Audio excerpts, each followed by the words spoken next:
Andai Tuhan memberi pilihan, ingin rasaku pilih kesempurnaan.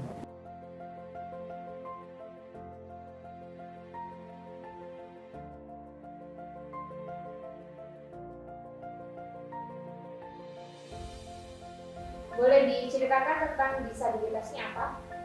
Saya disabilitas tunanetra.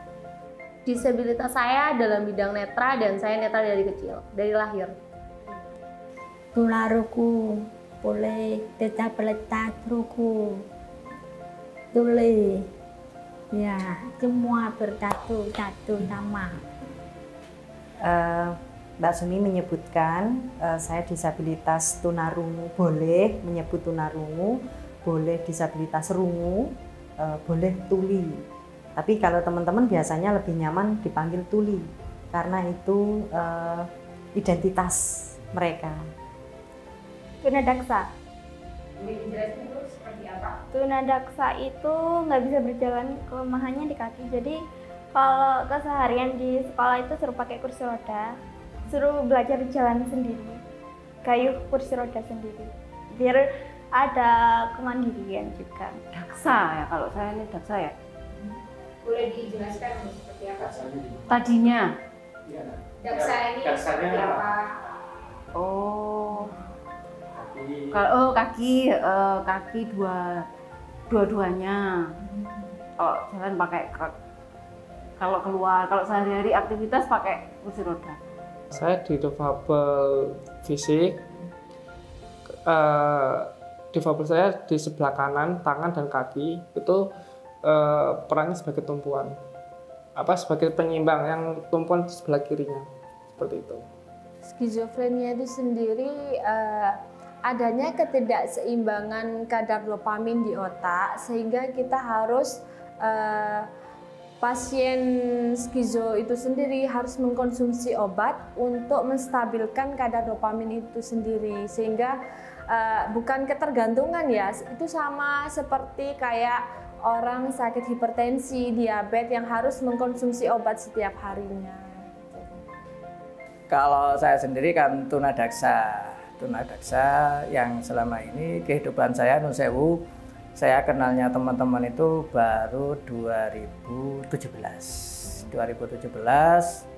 kenal teman-teman pelatihan. Setelah 2019 itu saya ikut memeriahkan politik. 2019 itu ikut nyalek lah istilahnya seperti itu. Akhirnya akrab dengan teman-teman, sering ngumpul teman-teman. Pas waktu pandemi saya juga bisa serawung dengan teman-teman juga. Suka nonton film? Suka. Suka nonton film? Suka. Suka nonton film apa? Film Korea? Film Indonesia? Film apa? Korea? Iya. Oh, ya. Ada bintang Korea yang disenangi? Iya. Siapa? Susi, Lisa. Bisa nyanyi lagunya? Bisa. Bisa, ayo dapat, ayo. Ayo dapat sedikit aja, sedikit ayo. Ayo yang keras.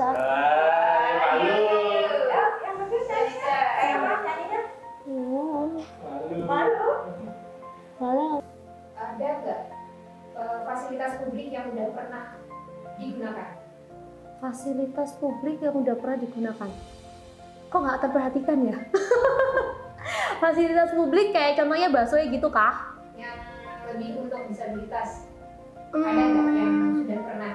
Kayaknya kok nggak pernah ini ya, aku nggak pernah ngalamin ya, atau aku yang kurang memperhatiin juga, nggak tahu juga sih. Kayak enggak sih. Enggak pernah ya? Enggak. Ada ruang belajar. Ruang belajar kayak gimana tuh? Ya meja, kursi gitu, buku aja. Ya, Puskesmas pernah saya kan diikutkan di Puskesmas Janti itu ada program dari Puskesmas Janti itu ada braille-nya ya. Jadi untuk fasilitas untuk tunanetra pernah. Iya, kemarin waktu di DPR ada acara itu kan kami sama teman-teman ada komunitas yang minta kami ngisi lagu gitu loh buat acara HDI waktu itu. Nah itu menggunakan itu apa fasilitas kan baru berapa bulan gitu loh di DPR itu ada itu, dulunya kan nggak ada, terus sekarang ada. Fasilitas publik yang pernah saya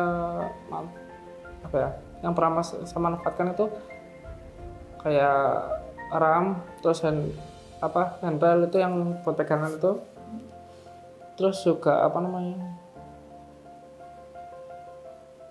beberapa fasilitas itu yang mungkin saya belum memahami namanya apa, itu sudah pernah. Iya, pernah itu.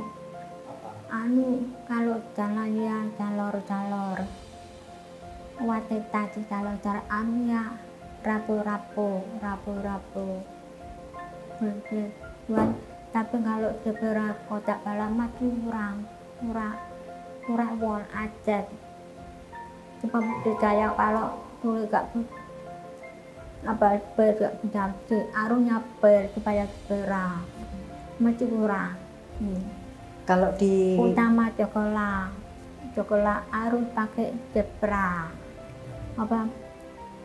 zebra cross rapo seperti warna kalau malam. Kalau di Kota Malang, khususnya di Malang, kurang akses menurut Mbak Sumiati. Kurang juga untuk kayak seperti peringatan kayak di Running Tag itu Mbak. Terus untuk rambu-rambu juga itu masih agak kurang kata Mbak Sumiati. Terus seharusnya untuk sekolah juga disediakan di jalan raya itu ada zebra cross biar diakses untuk teman-teman tuli.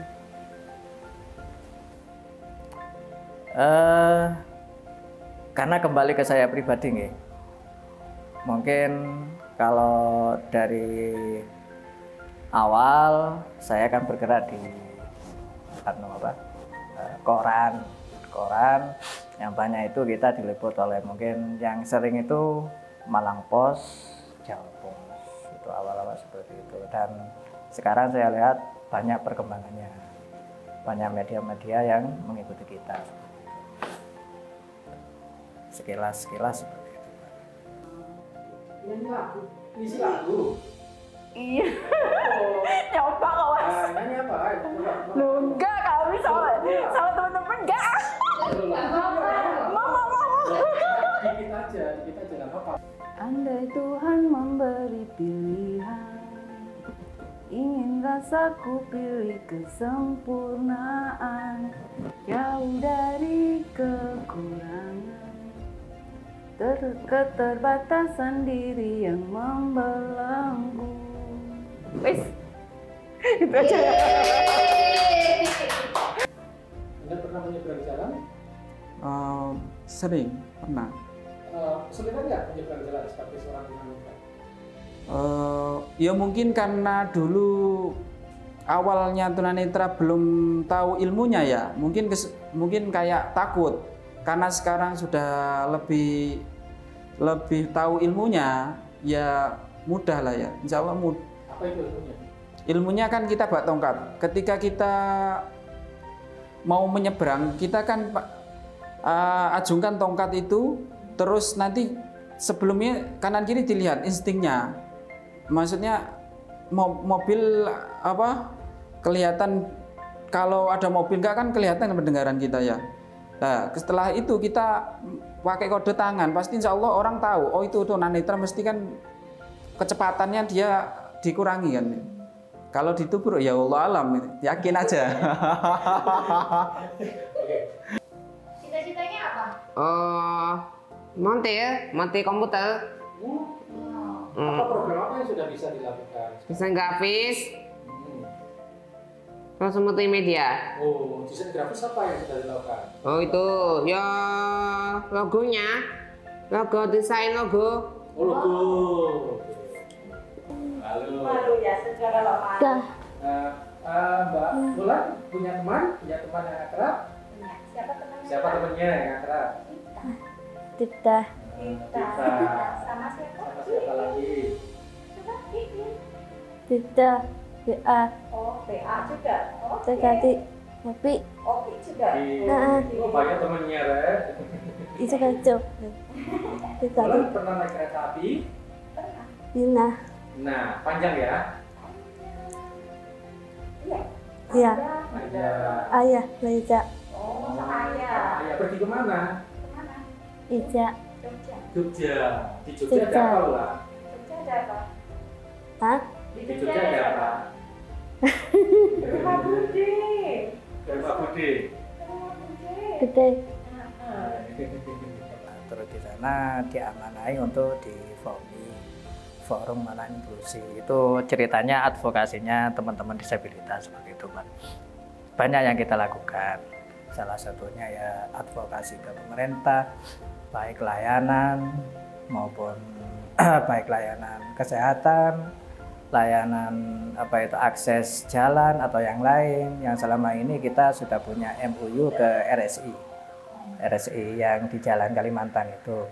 Terus ini menyusul kemarin itu ke RSC juga, RSC Lawan. Ada nggak sih hal yang ingin banget kamu suarakan ke ruang publik tentang disabilitas?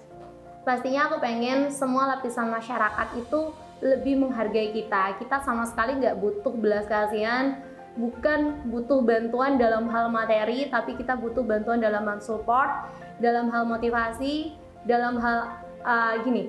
Saat kita berada di satu lingkungan, jangan pernah kasihani kita, tapi beri kita dukungan, beri kita support dengan ibarat apa ya, kayak bantuan itu kasih kita untuk oh ya kamu setara sama kita, jangan anggap kita ih dia kasihan dia disable dan sebagainya, jangan seperti itu, tapi ayo ajak kami dalam kegiatan-kegiatan masyarakat dan cobalah belajar untuk mengerti kami, karena kami itu sebenarnya sama, yang membedakan hanyalah salah satu dari kita. Contoh kayak saya tunanetra, ya otomatis yang berbeda dari saya dalam mata. Kalau untuk penyandang rungu bicara, mereka memang tidak bisa melihat dan tidak bisa mendengar dan tidak bisa berbicara secara jelas, tapi dalam pikiran, perasaan dan harapan aku sama gitu loh.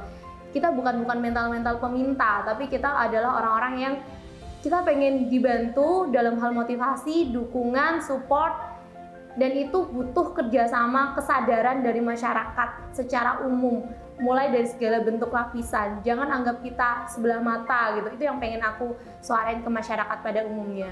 Dan mental disabel sendiri juga jangan mental belas kasihan, jangan mental bantuan, tapi bagaimana cara kita untuk bisa memberi, bagaimana cara kita walaupun dengan keterbatasan yang kita miliki, gimana cara kita untuk berbagi, gimana cara kita menunjukkan potensi diri kita. Karena aku yakin dalam keterbatasan kita ada kelebihan yang kita miliki dan itu yang mesti kita gali. Anak ngantong autis. Ada nggak yang ingin kamu utarakan ke mereka kalau Ada. apa tuh? Belajar yang mereka bisa kerja.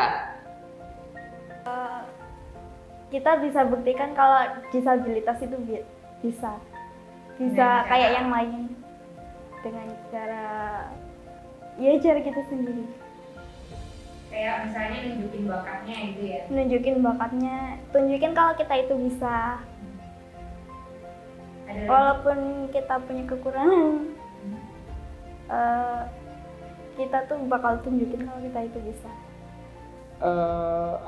Kalau untuk pembangunan untuk teman-teman disabilitas itu sepertinya harus mengikutkan teman-teman disabilitas juga, karena apa yang kita bangun itu belum tentu bisa nyaman ke teman-teman difabel. Kalau teman-teman difabel ikut juga itu bisa bisa pas sesuai kebutuhan mereka, dan ini yang nyaman buat mereka, seperti itu. Dan infrastruktur seperti kayak bangunan kayak handrail, terus tempat kursi roda, paving block untuk tunanetra, dan saya pun juga sebagai pengguna sepeda roda 3 itu juga mengalami sedikit masalah sih di jalan, sebab kan jalan kan banyak yang tambal sulam, jadi apa ya, sepeda roda 3 itu kalau jalannya sedikit bergelombang terasa banget seperti itu. Dan itu pun juga kalau pas kondisi ramai juga membahayakan juga sih.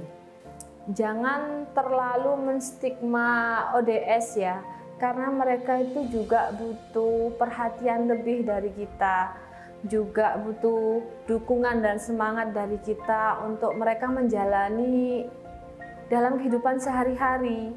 Jadi bukan kita jangan mencemooh, jangan menghina, jangan menyudutkan, karena semua itu bagi penderita itu sulit dilewati, dan pada saat di bawah pun saat relapse itu sendiri itu membutuhkan tenaga yang ekstra gitu, karena ya itu untuk kesembuhan si penderita itu sendiri. Jadi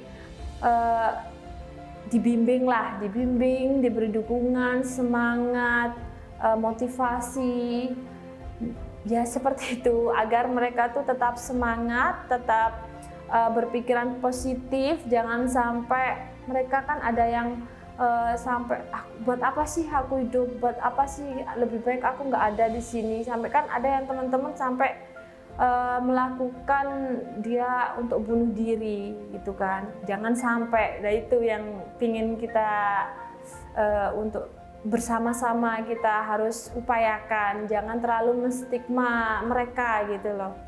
Mereka itu punya kreativitas dan bakat tersendiri, bahkan melebihi orang normal pun ada gitu. Ya itu aja. Untuk saya sendiri kadang tunanetra kan ya baru ya. Dulu kan mantan awal baru kecelakaan 2012.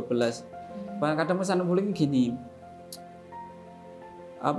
Tolonglah hak-haknya disabilitas itu di advokasi kebijakannya untuk yang bersangkutan dengan disabilitas itu harus benar-benar tersampaikan untuk disabilitas. Kadang kan ya bukan kita mengharapnya, tapi kan itu sudah kebijakan ya, harusnya sampai.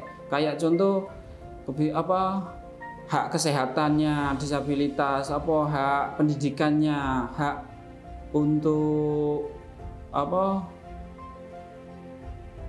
hak untuk belajarnya juga, hak bermasyarakatnya itu kan kadang nggak tersampaikan kan ya. Kayak contoh ya adanya bansos, kadang yang disabilitas nggak dapat, ada yang adanya hak disabilitas ingin setara kan ya, ini setara dengan bisa berpendidikan, kuliah, kadang kan yang kesulitan di situ kan ya kan. Yes, kalau masalah itu insya Allah untuk sekarang ini pemerintah sudah banyak yang tahu keberadaan kita. Cuman ya itu tadi, banyak yang sudah teman-teman lakukan, baik itu advokasi lewat Musrem di situ. Cuman kadang-kadang kita kalau nggak kita dampingi sampai provinsi atau pusat, kadang-kadang hilang di tengah jalan seperti itu, Pak. Jadi advokasi kita itu gak cukup di kelurahan, kecamatan, atau kabupaten kota. Tapi selama apa yang kita ajukan itu belum terrealisasi, sementara ini ya kita nun sewu, iseng-iseng ya kita tanyakan, kita ajak ngobrol seperti itu. Banyak hal yang teman-teman kita lakukan masalah itu. Terus ya kembali ke tadi, kalau keberadaan kita sebenarnya pemerintah sudah tahu, dan hasil karya teman-teman kita juga pemerintah juga mungkin sudah banyak yang tahu. Mungkin cuman kita itu hanya mencari kepercayaan supaya pemerintah itu percaya ke produksi teman-teman itu gimana. Kita cuma cari itu saja. Ya salah satunya nanti mungkin lewat bazar inklusi itu dan pembuatan galeri-galeri yang akan datang. Mulai dari apakah itu rumah kreatif, terus nanti berkembang ke hotel-hotel di sana mungkin ya. Ini belum terlaksana, kita cuman bayang-bayang, mudah-mudahan bisa. Kita akan ke hotel-hotel, mungkin minta satu ruangan untuk galeri teman-teman kita seperti itu. Karena karya teman-teman itu banyak, Mbak, banyak dan bagus-bagus juga. Mungkin orang-orang yang mau beli itu sih apa ya, sih meragukan gitu loh kadang seperti itu. Karena belum tahu. Sudah. Oh iya. Jangan jadikan apa, kekurangan kita jangan dijadikan penghalang untuk berprestasi. Kita aja. Terus bagi teman-teman yang non disabilitas memandang disabilitas, kami akan berusaha bisa seperti non disabilitas untuk memperjuangkan hidup. Saya berharap cepuan orang-orang harus belajar komunikasi sesama, tulis apa, tulis putra supaya bisa bersatu secara bisa komunikasi pada secara supaya apa, masyarakat rekaman ramah senang itu luar biasa. Itu saya berharap masyarakat bisa masyarakat untuk kasih saya kasih saya itu orang senang. Saya berharap semua orang-orang bisa berkomunikasi dengan disabilitas ya, terutama tuli, karena harapan saya masyarakat bisa penuh dengan kasih sayang kepada difabel. Ada lagi yang ingin disampaikan? Mbak Sumi, ada lagi yang mau disampaikan. Tapi ya, Sumi, ada lagi mau ngomong. saya berharap kalau Kota Palang, Kota Caci LC lebih cepat payung. Bisa, saya berharap Kota Palang nomor 1. Gak aja lekam LC supaya luar kota ikut. Saya berharap semua harus bisa ramah. Aceh luar biasa seperti baru. Seperti itu. Saya berharap Malang inklusif, dan saya berharap Malang menjadi contoh biar ditiru dengan daerah lain keinklusifannya. Saya berharap kalau kantor, Bisnokom, Perudang, LCM. Saya berharap kantor, bioskop, inklusif. Ya, supaya bisa inklusif. Ya, inklusif. Harapan kami tentunya penegakan undang-undang, implementasi secara benar, dan juga pelibatan kelompok masyarakat disabilitas dalam setiap proses pembangunan. Yang paling sederhana adalah dimulai dari tingkat desa, kami harus terlibat dalam rapat-rapat desa. Itu yang paling sederhana. Ya. Kalau terkait dengan fasilitas khusus di publik untuk disabilitas, apa harapannya? Ya, untuk fasilitas kami sudah melihat ada upaya pemerintah untuk memenuhinya, tapi belum maksimal karena belum ada pelibatan. Itu yang pertama. Jadi teman-teman difabel itu belum terlibat dalam proses perencanaan pembangunan, terutama untuk aksesibilitas. Kalau kami terlibat itu akan optimal karena nanti akan ada perencanaan, kemudian implementasi, kita mengawal, termasuk evaluasi. Ada beberapa hal yang sudah dibangun oleh pemerintah, baik di Kota Malang, Kabupaten Malang ataupun Kota Batu, ini belum sesuai dengan standar perundangan yang berlaku. Seperti itu. Sehingga apa? Kegunaannya tidak optimal. Misalnya adanya guiding block yang menabrak pohon, gitu, atau guiding block yang kemudian putus tidak ada tanda waspada, itu juga sangat berbahaya. Terus juga pembangunan aksesibilitas untuk teman-teman difabel tidak dibarengi oleh edukasi masyarakat. Kami pernah mencoba bertanya kepada pengguna jalan di trotoar, Mas mau tanya nih, ini gunanya apa yang kuning-kuning di tengah jalan itu. Oh ini biar nggak licin mas kalau hujan. Nah, padahal itu petunjuk jalan untuk pengguna kursi roda. Sehingga apa? Orang sembrono parkir sepeda motor di trotoar, menghalangi jalan dan sebagainya. Karena itulah pentingnya pelibatan. Kemudian pembangunan harus diteruskan dengan adanya edukasi masyarakat supaya masyarakat bisa mengetahui fungsi daripada bangunan tersebut. Ya. Apakah sudah pernah terlibat dalam kebijakan pemerintah? Ya, kebijakan sudah terlibat di tingkat kabupaten. Ini kalau secara umum, kami juga pernah ikut musrenbang kabupaten dan juga musrenbang tematik disabilitas. Tetapi tidak optimal karena seharusnya musrenbang dimulai dari tingkat desa. Itu keterlibatannya. Nah, kami sudah mengikuti musrenbang tingkat desa itu di desa dampingan kami, desa inklusi namanya, itu di desa Bedali dan di desa Pakesaji, di mana kami juga terlibat dalam penyusunan anggaran desa. Makanya tadi harapan ke depan adalah pelibatan masyarakat difabel.